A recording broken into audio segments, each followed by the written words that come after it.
In the beginning, God created the heavens and the earth.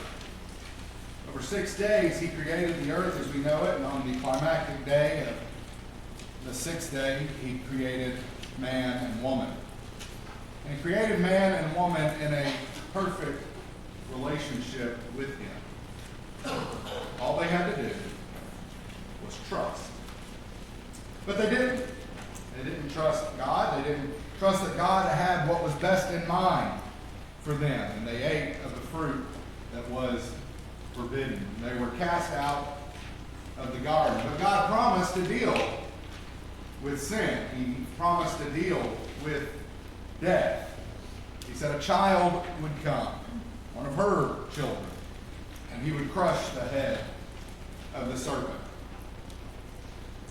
Cast out of the garden, separated from God, separated from the tree of life, Cain and Abel bring a sacrifice to God, maybe in an effort to reestablish that relationship with God. Abel's sacrifice is accepted, Cain's is not.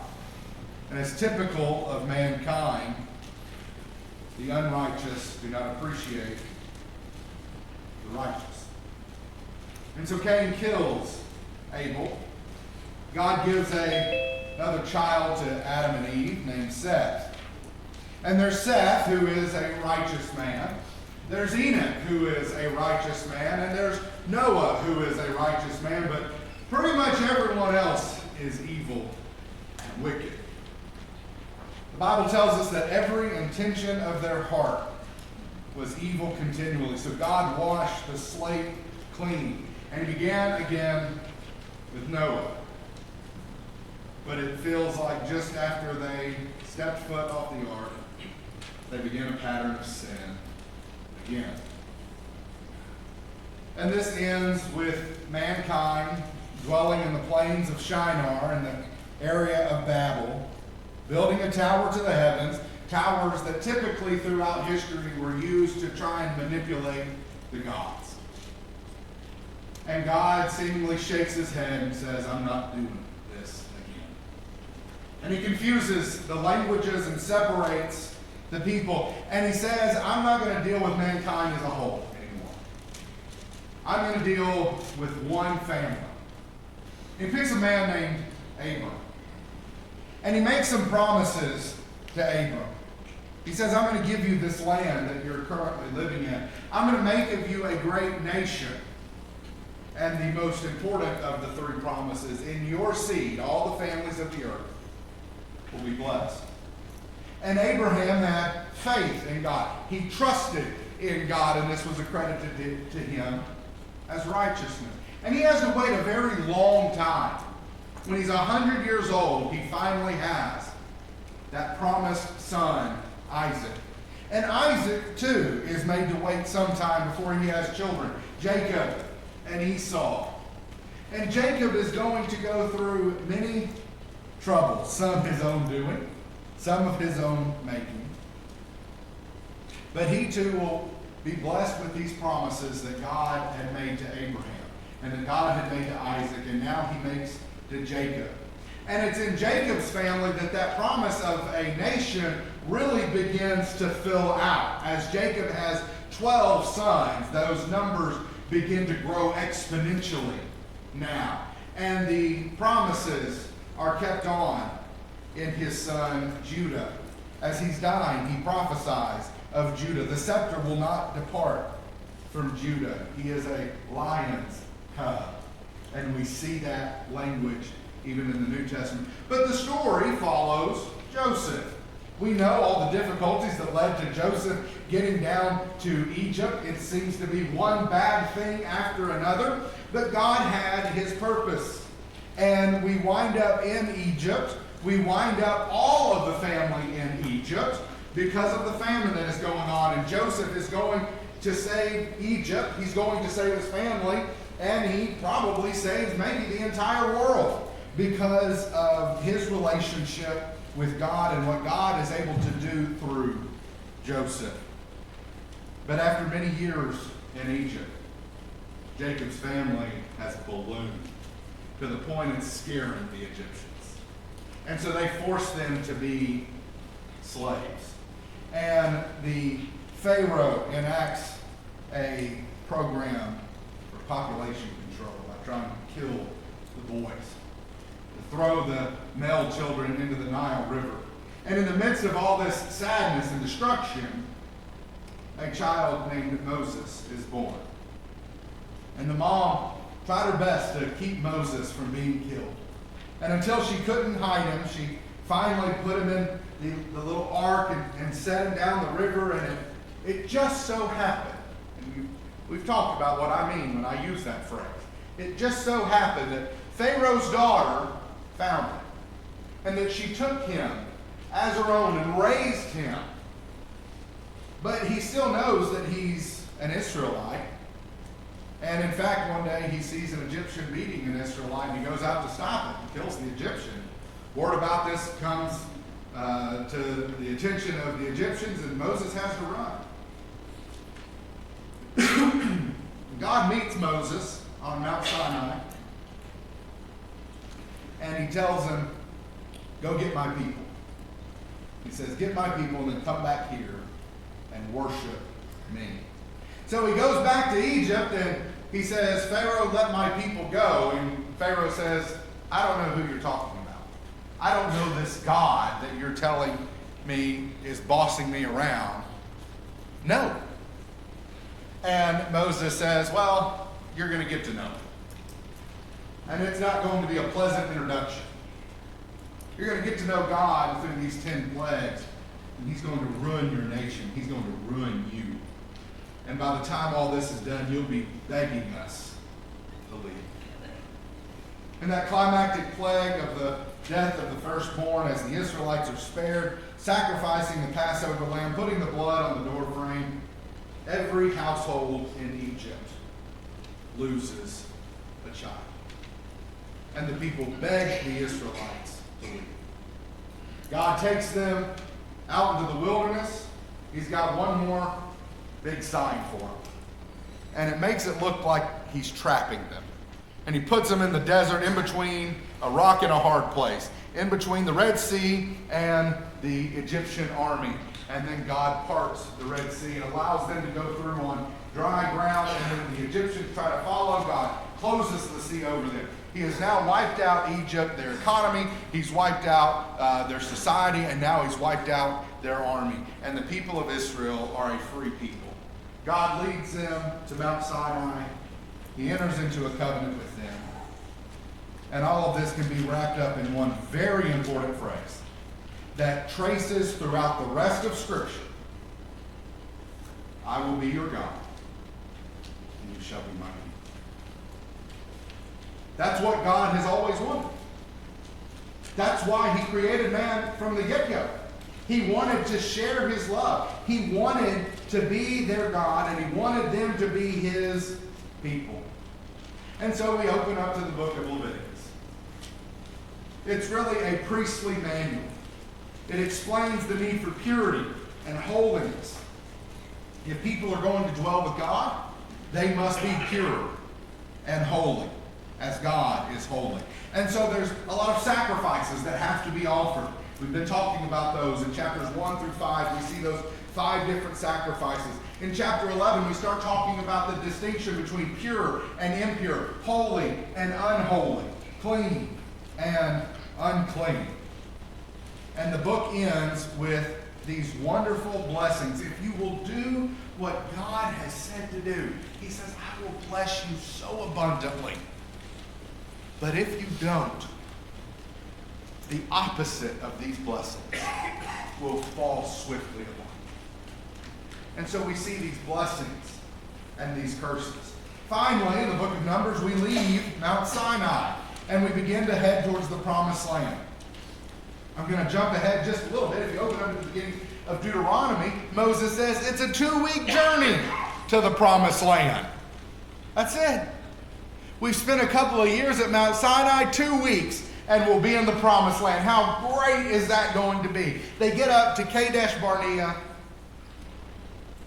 and he says, go in and look at the land. He sends in the 12 spies. They go in and they see the goodness, they see the beauty of the land, but they also see the size and the ferocity of the people who dwell there, and they lose faith. They refuse to go in. They refuse to obey the Lord. So God turns them around back into the wilderness, and they wander for 38 years, plus 2 years at Sinai equals 40. A 2-week journey turned into 40 years. Sounds something like Gilligan's trip on a little boat. They wandered in the wilderness for 40 years. There's a lot of trouble. There's a lot of testing. They question Moses. They question God. God continually shows them who he is. He continually shows them who his chosen leader is. And after everybody of that generation dies, save Joshua and Caleb, they get to the edge of the promised land. And now even Moses can't go in because he has sinned.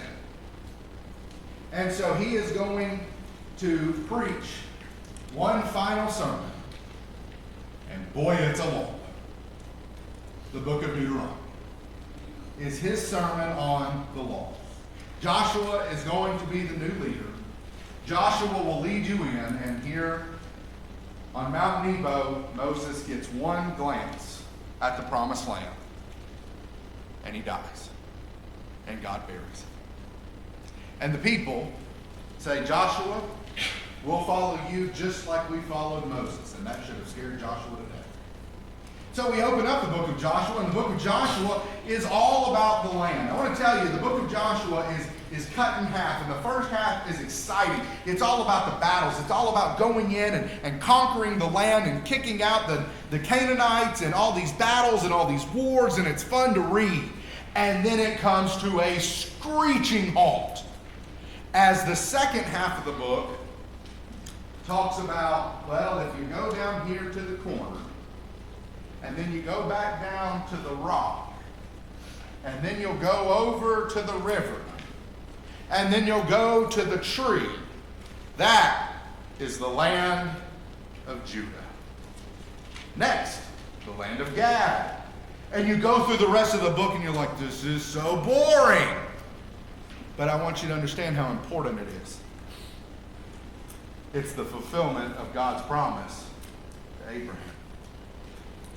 God had said, I will give you this land. And while that may not be exciting reading, think about how important it is to the people of Israel. I don't think that any of us ever just sit down and regularly read the Declaration of Independence or the Constitution for that matter. Maybe some of us should. But I don't think we sit down and read that and we think, this is just so fun. But we know how important it is. And we know what it means to us as a people and a nation. And I think the last half of the book of Joshua might be some of the same way. Here's that fulfillment of the promise that God made to Abraham. And the book of Joshua ends very well. It seems like they've driven out all the Canaanites, and Joshua says, we're going to serve the Lord. That's what we're going to do. And then you open up the book of Judges and you find out, actually, no, it's not going well. Because after Joshua's generation died, the people just kind of fell apart. You would think that Judges is going to open up about good things, but it tells us about the failure to drive out the Canaanites. And God had been very clear about this. God had told them, if you don't drive out the Canaanites, the Ammonites, the Perizzites, the Hittites, all of these ites, if you don't drive out all of these people, they will be as thorns in your side and as smoke in your eyes. And yet the people don't. And so we begin what's called the Judges cycle. We see this over and over throughout the book. God is blessing the people, pouring out blessings upon them. And the people begin to get a little prideful. And they begin to forget God, and they turn to sin, and God's not going to suffer that, so he allows them to go into bondage to the Philistines or the Moabites or someone around the nation. And the people are suffering, and the people come to tears, and the people finally repent of their sins, and God in his wonderful mercy and grace delivers them. He raises up a judge who is going to come in, defeat the enemy, and God will again bless them for a few years before they again turn in their pride to sin, and we start this cycle all over. Towards the end of the book, the structure changes. We're no longer dealing with these judges. We get this phrase that's just popped over and over and over. And it is, they did what was right in their own eyes. Sounds a lot like the advice that people give today, isn't it? Follow your own heart. It's the worst advice anybody could ever give. Unless you're picking out paint for your house, it's horrible advice. Everyone did what was right in their own eyes, and people are dying, and people are getting chopped to pieces, and there's infighting and all of these things. And this phrase is just a staccato punctuation throughout the last few chapters, and it's also attached to this phrase, there was no king in Israel. Oh, so that's the solution. If we have a king, everything would be fine. So we open up 1st and 2nd Samuel, and Samuel, who's kind of that last judge, priest, and leader of the people, appoints Saul. And Saul has this arc to his reign. Things start off well. He seems very humble. He seems very humble, and he says, I'm of the smallest clan in Israel and of the smallest family. Who am I? And you're like, all right, that's a good start. And then you have the peak as he is leading the people out and defeating the enemies. And then it just falls off a cliff so quick. As he offers a sacrifice, he has no right to offer. And then in the story of the Amalekites, where he spares the best and spares King Agag. So God tells Samuel, go and anoint David. He's a man after my own heart.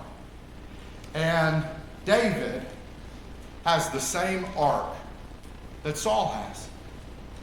Things start so well. The defeat of Goliath. And then at the peak, we have 2 Samuel 7, where God makes that great covenant with him. David says, I want to build God a house. I want to do something special. And God says, no, I don't need you to build me a house. I'm going to build you a house. And one of your descendants will always sit on my throne. This wonderful peak. And then right thereafter, that's you. And Uriah. And the children start to die. And things just fall off a cliff. Wait, hold on though. We have that promised son.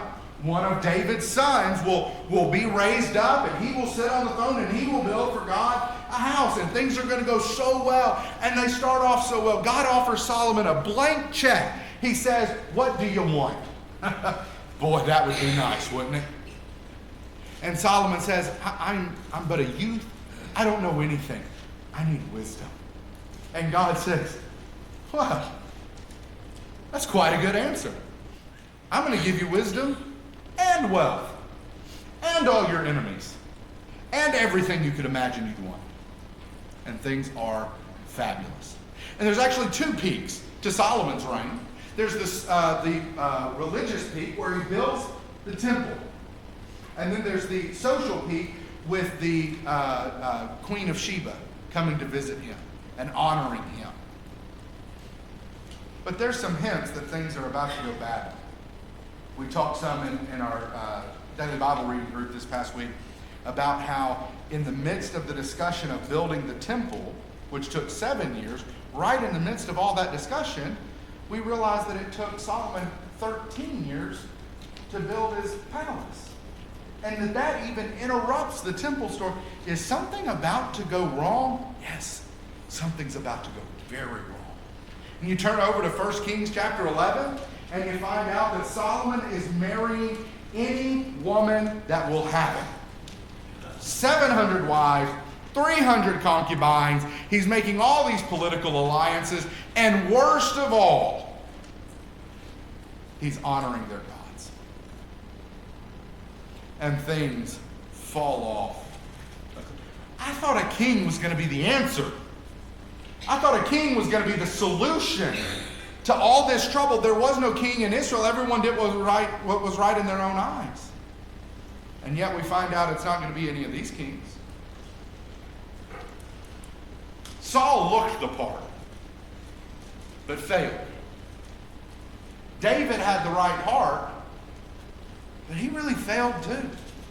Solomon had all the knowledge, but he failed. Maybe a king's not the solution.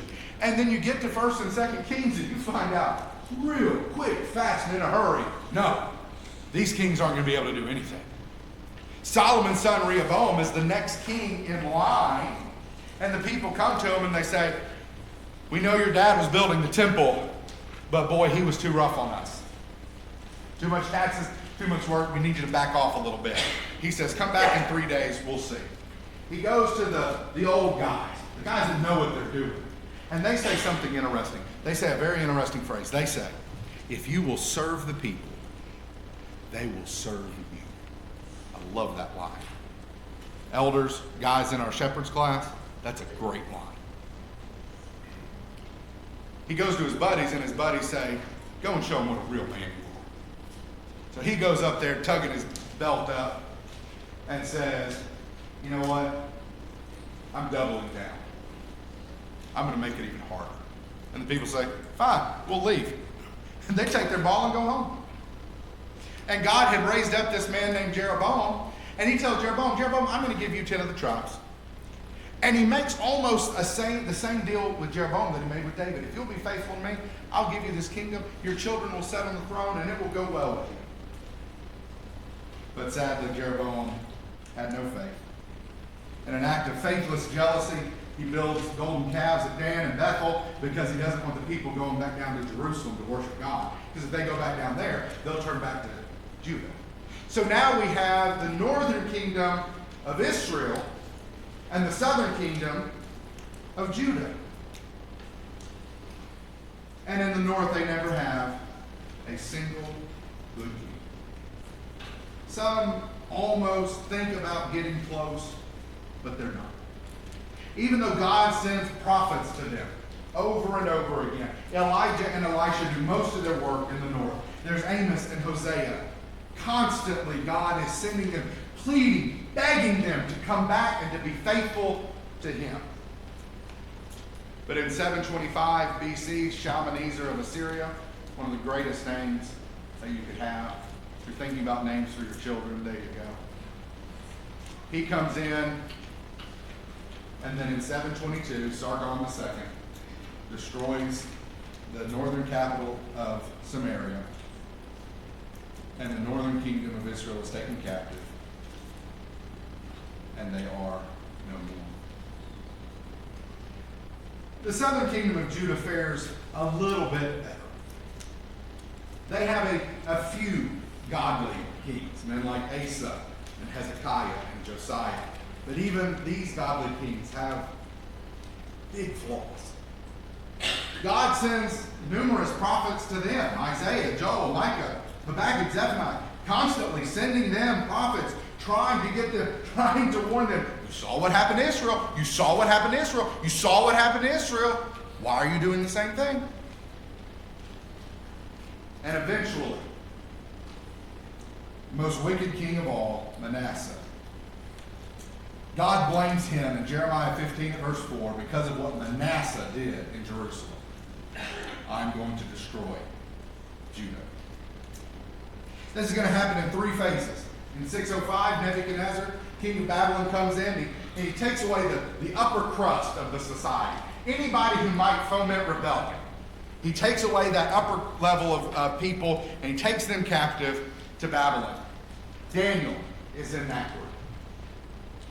Well, things don't get better. So in 596, he comes back and he takes a second group of people captive to Babylon. Ezekiel is in that group.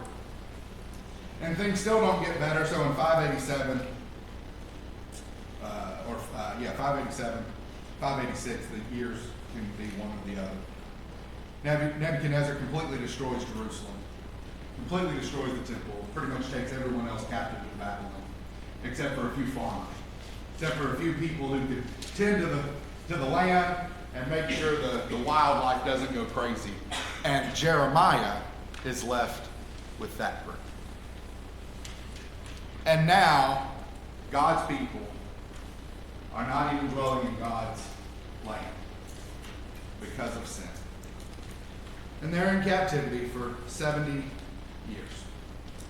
You can read the stories of Daniel and Ezekiel and Jeremiah and kind of put these things together to make a chronology to get through these 70 years here. I find it very fascinating that Daniel is with Nebuchadnezzar and the leadership in Babylon pretty much the whole time.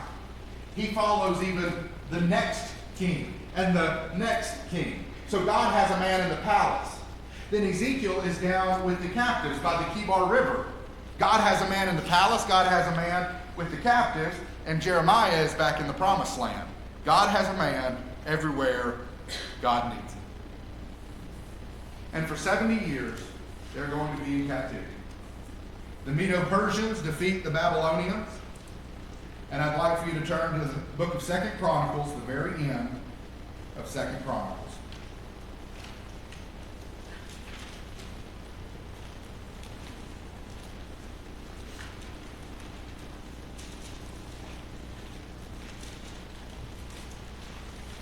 Second Chronicles 36 at verse 22. Now in the first year of Cyrus, king of Persia, that the word of the Lord by the mouth of Jeremiah might be fulfilled, the Lord stirred up the spirit of Cyrus, king of Persia, so that he made a proclamation throughout all his kingdom, and also put it in writing. Thus says Cyrus, king of Persia, the Lord, the God of heaven, has given me all the kingdoms of the earth, and he has charged me to build him a house at Jerusalem, which is in Judah. Whoever is among you of all his people, may the Lord his God be with him. Let him go up. Now in my Bible, I have to turn a page, and I want you to start in Ezra 1 at verse 1. In the first year of Cyrus, king of Persia, that the word of the Lord by the mouth of Jeremiah might be fulfilled, the Lord stirred up the spirit of Cyrus, king of Persia, so that he made a proclamation throughout all his kingdom and also put it in writing. Thus says Cyrus, king of Persia, the Lord, the God of heaven, has given me all the kingdoms of the earth, and he has charged me to build him a house at Jerusalem. You having deja vu? I'm not reading the same passage. And so what we see is the connection between that end of the king's history and the beginning of the return from captivity. And it's about this time that we switch from the phrase Israel, or the word Israelites, to the word Jews, because these people were from the land of Judah or Judea, and so we start calling them Jews. When we open up the New Testament, we're not often reading Israelite, we're reading the word Jew. And so the people began to return from exile. Just like the captivity happened in 3 stages, the return happens in 3 stages. The first group comes back in the year 538, and they're led by a man named Zerubbabel. It's another good name. You could use that as a middle name if you'd like. Zerubbabel leads the people back, and they begin to rebuild the temple. It's slow going. It's a lot of obstacles, a lot of trouble. And the prophets Haggai and Zechariah come in at this time, and they encourage the people to finish building the temple. Haggai is a very powerful sermon that he preaches. He goes around preaching this sermon. Is it time for you to dwell in paneled houses while the house of God lies in ruins? And people listen, and people begin to work on the temple again. A second group comes in, excuse me, in 458, led by Ezra. And Ezra's going to deal with some spiritual issues. The people had made some serious problems for themselves, including intermarrying with these foreigners.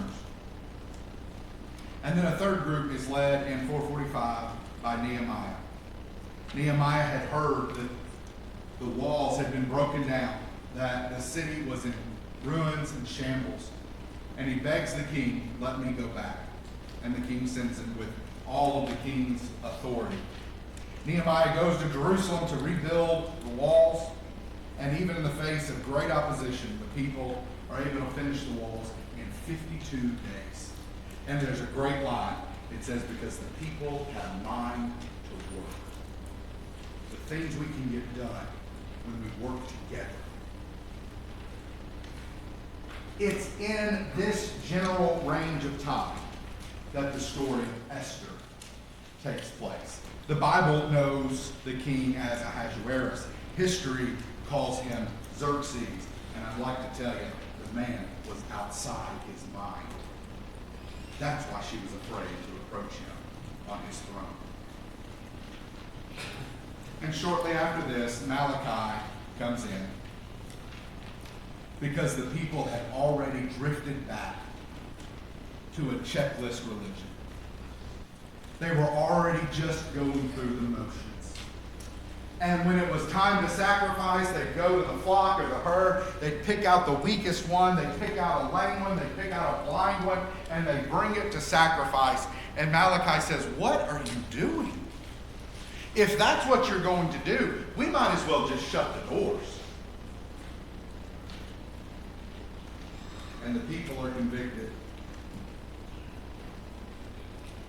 And it's about this time that the books of 1st and 2nd Chronicles are written. Now, 1st and 2nd Chronicles seem an awful lot like Samuel and Kings. And they cover the same, roughly, time span. But they're told from a very different point of view. 1st and 2nd Chronicles are very positive in nature. We're not emphasizing a lot of the sins sometimes. We almost completely ignore the northern kingdom because, oh boy, they needed lots of help. But the story of God's people is told again as a reminder we don't want to go back down that road. And so the writer is encouraging the people to faithfulness. Reminds them of the glory days of Israel, especially those of David, to prod the people in the direction they need to go. I find it interesting that after Israel has gone into captivity and come out of captivity, that someone thought it would be very helpful to sit down and remind them of their history. And that's especially telling because Paul says that what was written aforetime was written for our learning. And sometimes we have to be reminded of our history. 2 Timothy 3, verse 16 says, all scripture is inspired by God and is profitable. When we come to Acts 13, that's about where we are in our discussion of the book of Acts. And this lesson will sit in that place. Paul is preaching. And do you know what his sermon is? It's basically what I just gave you. That's Paul's wonderful sermon. Let me tell you about the history of God's people. And let me tell you how the history of God's people leads to Jesus Christ. Because while Saul and David and Solomon might have failed you, while as kings they seemed to have the right stuff, it was Jesus Christ who would be a perfect king and would not fail, even though it looks like he failed drastically. Even when he's up on a cross, a crown of thorns as his diadem, and a plaque that mockingly says, Jesus of Nazareth, King of the Jews. He is throned on a cross as the true king. as the king who would not fail, as the king who would say, I did not come to be served, but to serve. It is a powerful lesson. It's a powerful sermon that Paul preaches. I'm not tooting my own horn. It's a powerful sermon that I'm preaching, not because I'm preaching it, but because it's the story of Scripture, because it points to Jesus Christ. Because everything that happened in the Old Testament is orchestrated by God. And I want to leave you with kind of this phrase. God was grooming a people so that he could bring about a Messiah. And then God brought about a Messiah so that he could groom his people. Are we the people of God? Is this our story? We don't have to be Jews by birth. We don't have to be Jews by blood. We can be Gentiles, and this be our history. Galatians 3 is very clear. Those who put on Jesus Christ through baptism are children of Abraham. Back to those promises. Back to when God said, I'm done dealing with mankind as a whole. Let me go through this family. And he picks Abraham. And he says, in you all the families of the earth will be blessed. That's me. That's my family. And I can be blessed because I put on Christ through baptism. Now I'm a child of Abraham, and this is my history. This is my story. This is for my learning. This is for my betterment. God wanted nothing more than to have a relationship with mankind. Humanity rejected him, so he sent his son to die for our sins, that those who accept him as their God could draw near to him. This story is one where mankind keeps wandering. We go to God and we make demands and say, give me what's mine so that I can go over here and do what I want to do. And God waits patiently for his children to come home. Won't we come home? God is calling a prodigal. Will we answer in faith and obedience? Give him our lives and be raised to walk a new life of serving our God and our Father, who wants nothing more than to be with us. If there's anything we can say or do this morning to encourage you to obey the gospel, to give your life to Christ, to put yourself into this story of salvation, please let us know while we stand and while we sing.